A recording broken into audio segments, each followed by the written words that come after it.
When you look at a map, it's easy to see them as, well, just a bunch of big lakes.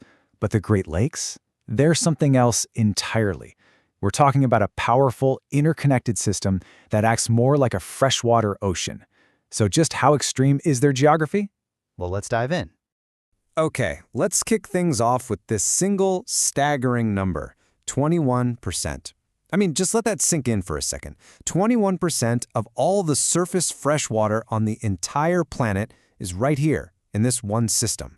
It's basically the world's most important freshwater savings account.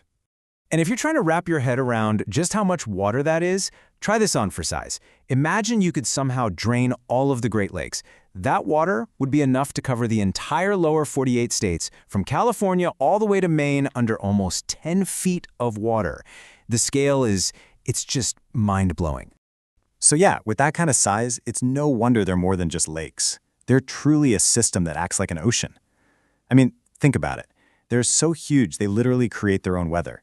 You've probably heard of lake effect snow, right?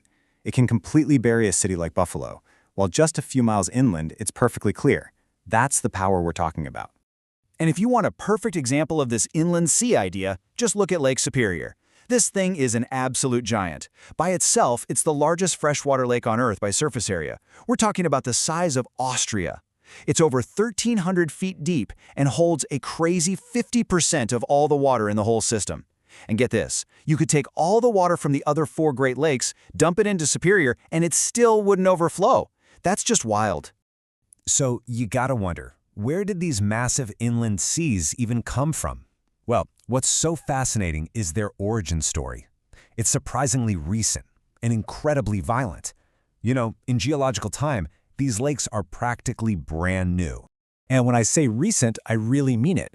Just 20,000 years ago, which is a blink of an eye geologically, this entire region was buried under an ice sheet that was 2 miles thick.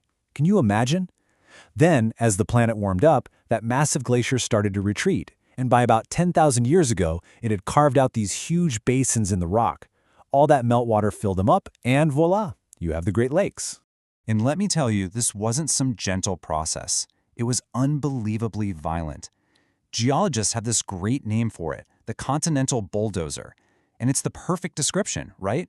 The sheer weight and the constant grinding movement of that ice sheet just scraped and gouged these massive holes right into the Earth's crust. Now, here's something a lot of people get wrong. It's easy to think of the lakes as just 5 separate still pools of water, but that's not right at all. The whole system is connected. It's basically one gigantic slow-motion waterfall,